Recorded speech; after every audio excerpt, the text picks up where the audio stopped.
ಈ go back ಅನ್ನುವಂಥದ್ದು ಕೆಲವೊಂದು ಮಂದಿ ಕುತಂತ್ರಿಗಳು ಮಾಡಿಸ್ತಾ ಇದ್ದಾರೆ. ಇವತ್ತು ಲೋಕಸಭಾ ಸದಸ್ಯರನ್ನಾಗಲಿ ಯಾರು ನೋಡಿ ಜನ ಮತ ಹಾಕೋದಿಲ್ಲ. ಇವತ್ತು ಕರ್ನಾಟಕದ ಮತದಾರರು ಜಾಗೃತರಾಗಿದ್ದಾರೆ.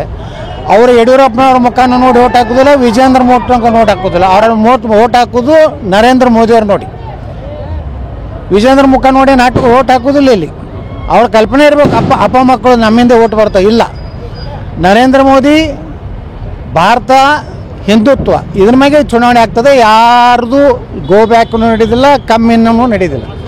ಯಡಿಯೂರಪ್ಪ ಮತ್ತು ವಿಜೇಂದ್ರ ಅವರೇ ಪಾರ್ಟಿ ಲೀಡ್ ಆಗಿಬಿಟ್ಟಿದ್ದಾರೆ. ಈಗ ಲೀಡ್ ಅದು ನೋಡಿ, ಅದು ಕಾಲ ಬರ್ತದೆ, ಅದಕ್ಕೂ ತುಂಬ್ತದೆ. ತುಂಬಿದಾಗ ಅದೆಲ್ಲ ಬರೋಬ್ಬರಿ ಆಗ್ತದೆ.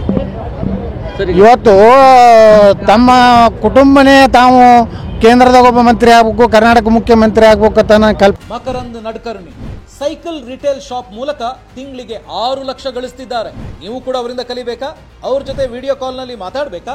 ಈಗಲೇ ಫ್ರೀಡಮ್ ಆಪ್ ಡೌನ್ಲೋಡ್ ಮಾಡಿ. ಇಟ್ಕೊಂಡೇನು ಹೋಗ್ತಾ ಇದ್ದಾರಲ್ಲ, ಇದು ಸಾಧ್ಯ ಇಲ್ಲ. 2024 ನರೇಂದ್ರ ಮೋದಿ ಅವರು ಮತ್ತೊಮ್ಮೆ ಪ್ರಧಾನಮಂತ್ರಿ ಆಗಲಿ, ವಂಶವಾದ, ಭ್ರಷ್ಟಾಚಾರ, ಅಡ್ಜಸ್ಟ್ಮೆಂಟ್ 3 ಕಿತ್ತು ಹಾಕ್ತಾರೆ. ಆ 3 ಕಿತ್ತು ಹಾಕಿದ್ರೆ ಕರ್ನಾಟಕನೂ ಒಂದಿರ್ತದೆ. ಈ ಗೋ ಬ್ಯಾಕ್ ಅನ್ನುವಂಥದ್ದು ಕೆಲವೊಂದು ಮಂದಿ ಕುತಂತ್ರಿಗಳು ಮಾಡಿಸ್ತಾ ಇದ್ದಾರೆ. ಇವತ್ತು ಲೋಕಸಭಾ ಸದಸ್ಯರನ್ನಾಗಲಿ ಯಾರು ನೋಡಿ ಜನ ಮತ ಹಾಕೋದಿಲ್ಲ. ಇವತ್ತು ಕರ್ನಾಟಕದ ಮತದಾರರು ಜಾಗೃತರಾಗಿದ್ದಾರೆ.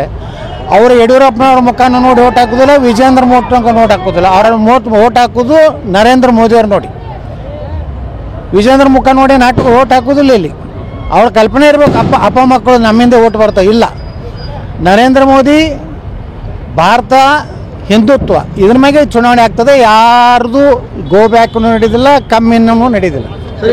ಯಡಿಯೂರಪ್ಪ ಮತ್ತು ವಿಜೇಂದ್ರ ಅವರೇ ಪಾರ್ಟಿ ಲೀಡ್ ಆಗಿಬಿಟ್ಟಿದ್ದಾರೆ. ಈಗ ಲೀಡ್ ಅದು ನೋಡಿ, ಅದು ಕಾಲ ಬರ್ತದೆ, ಅದಕ್ಕೂ ತುಂಬ್ತದೆ.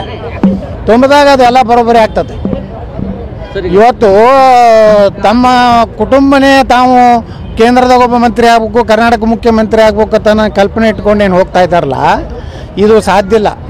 2024 ನರೇಂದ್ರ ಮೋದಿ ಅವರು ಮತ್ತೊಮ್ಮೆ ಪ್ರಧಾನಮಂತ್ರಿ ಆಗಲಿ, ವಂಶವಾದ, ಭ್ರಷ್ಟಾಚಾರ, ಅಡ್ಜಸ್ಟ್ಮೆಂಟ್ 3 ಕಿತ್ತು ಹಾಕ್ತಾರೆ. ಆ 3 ಕಿತ್ತು ಹಾಕಿದ್ರೆ ಕರ್ನಾಟಕನೂ ಒಂದಿರ್ತದೆ.